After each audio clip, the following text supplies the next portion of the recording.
it was sort of a similar feeling for me on the campaign trail in 2024 as it was in 2016, the first time he won. But there were different reasons that folks were focusing on President Trump as an option. The first time it was because they felt that we needed a business person who's going to make change, who's an agent of change. And I just got a feeling, towards the end of the election, after you knock on so many doors and talk to so many voters, you sort of get a feeling. And I felt like he had traction, and I said, this guy's going to probably win, and he did, and that was a surprise to a lot of people.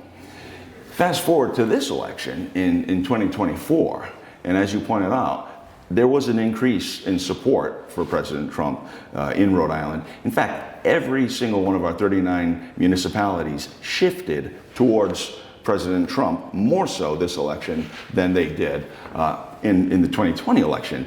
Interestingly enough, our most Hispanic city was the one that shifted the most in the highest percentage towards President Trump. So that wasn't terribly surprising to me once the results came back in, because again, I'm speaking with not just my constituents, but as the minority leader, I'm working on campaigns of Republican House candidates across the state. So I may live in a very rural farming community that isn't as diverse as some of our urban or suburban centers are, but the message from voters was very similar.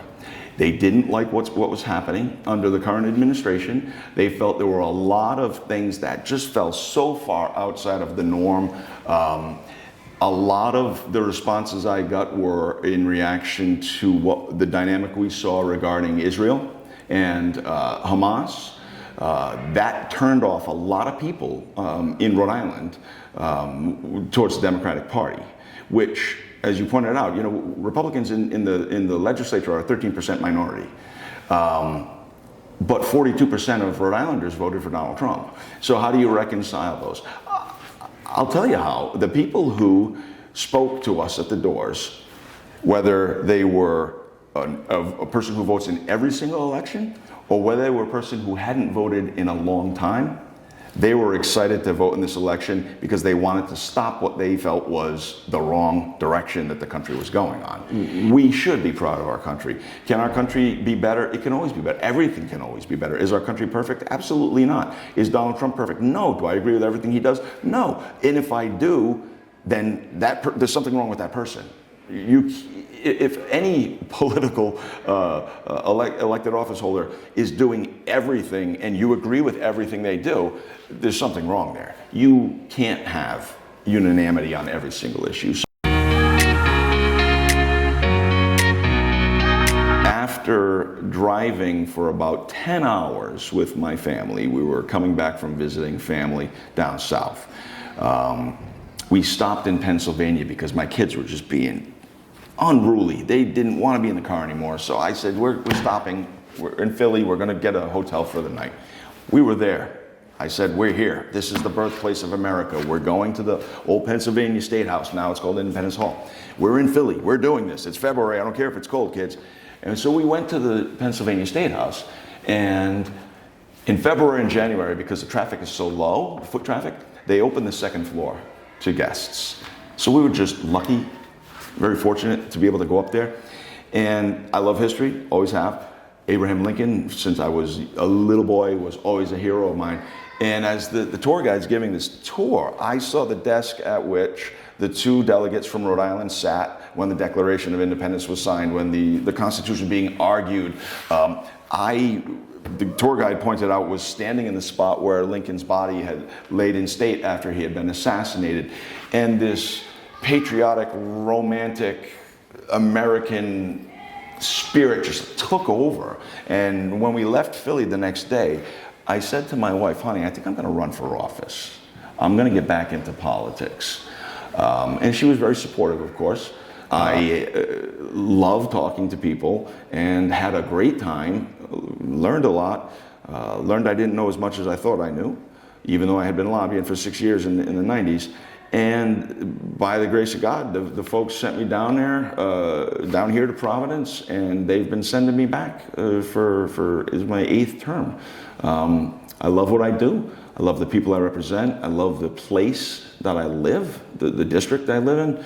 And, you know, I'm asked from time to time if I say something, you know, compelling or if I make a great point or whatever. Somebody may say, you should run for governor. I don't want to run for governor. I don't want to be a minority governor in a supermajority state. I can do more as a legislator. Look, I mean, I get to argue my opinion for a living. Is it anything better than that? It truly is rewarding if you do it for the right reason. I believe I'm doing it for the right reason. The people in District 40, at least 70% of them seem to think I'm doing it for the right reason too, because they keep sending me back, and I will continue to do it as long as I'm physically able to do so. I had to work more closely with folks on the other side of the aisle, and they had to work with me also. I had to develop a way when I was a freshman to work with colleagues of the other side, because being such a super minority, you can't do anything. And I sort of resigned myself back then that I would come into this building every day and beat my head against a marble wall, and I would lose every vote, every bill, every amendment. I would lose. But I was okay with that, because I'm always offering the other side of the coin. I'm always offering an alternative to what we're doing today, and that was good. In the leadership role, it's very different. I'm exposed to much more of my state. I am invited to events in every corner of the state, and I attend as many as I possibly can.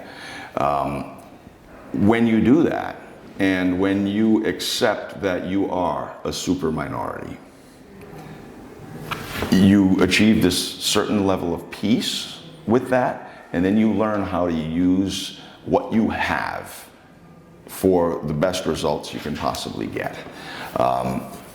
In every single case, and I think this is universal for politics in general, certainly legislative politics, you have to compromise.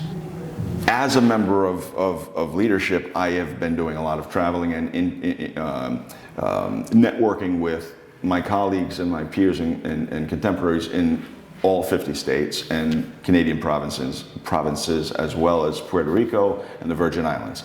The Council of State Governments is an organization that brings us together so we can learn from each other.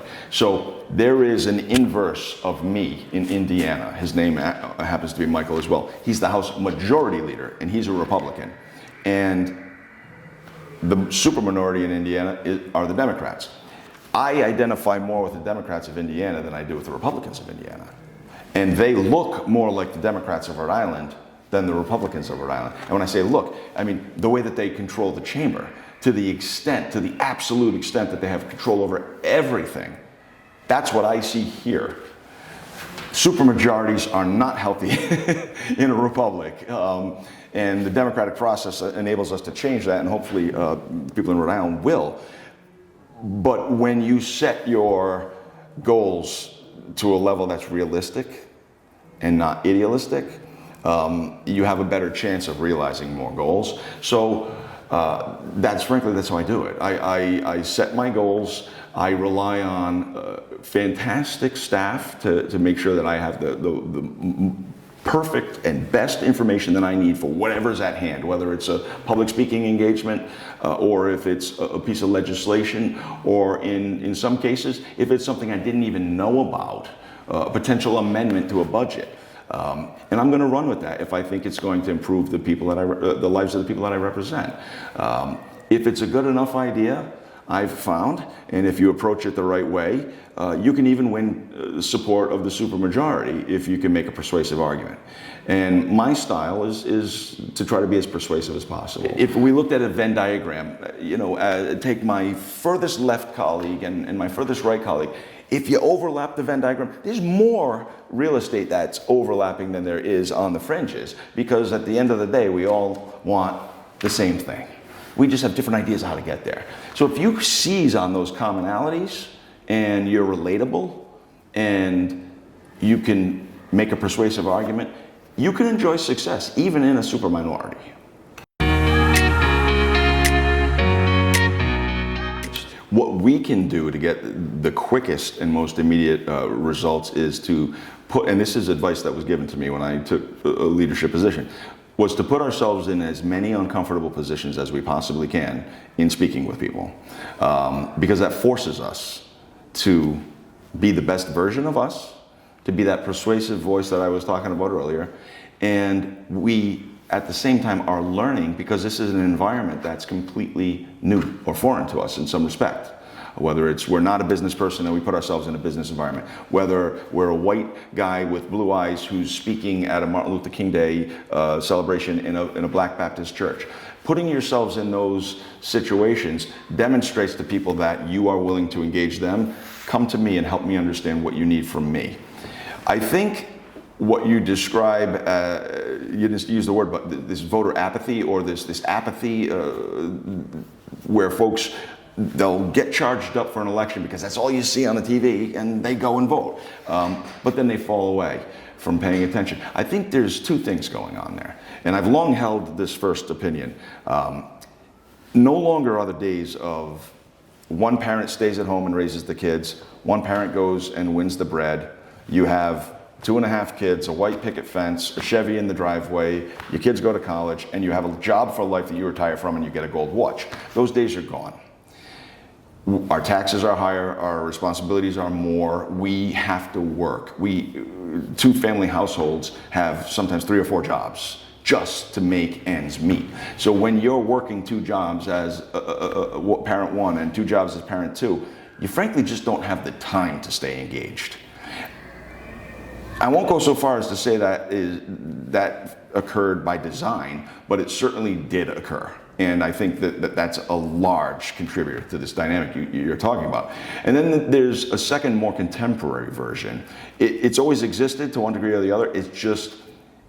It's malignant now, and that's social discourse, where the division we're seeing because of these devices of the devil. They allow people to say things that they would never say to another person face to face, and that has deteriorated the ability for people to have civil conversations. So they have extracted themselves out of that. You know, there was always the expression, two things you don't talk about are religion and politics. But we always did, at least in my family. People don't want to talk about politics anymore because you don't know the reaction you may get from the person. You know, hey, did you see what Congress did today? That can trigger a person to have any number of reactions. It can be a very happy and favorable reaction. It can be a very hate-filled rant. So people stop engaging. What we do here in Rhode Island, I'm happy to do this at every opportunity I can. In my district, I've been serving for 15 years now, so the folks in the school system not only taught my children, not only knew me as a coach, but they know I'm a very responsive legislator to my district. They bring me into their AP history classes, their AP civics classes, and I throw myself at their mercy. I am there as a tool for them to learn. And I don't care what the topic is, I won't say no. I don't care, you know, what the lesson unit is. I am not going to say no. I will give you access to me, and I'll tell you this. The younger folks are more, they remind me more of the adults in the 70s and 80s. They want to engage, they want to learn, and they have opinions that they want to get out. The Secretary of State here in Rhode Island, who is a Democrat and who is a friend of mine, served with me in the House chamber for 10 years, while his politics and my politics are completely divergent.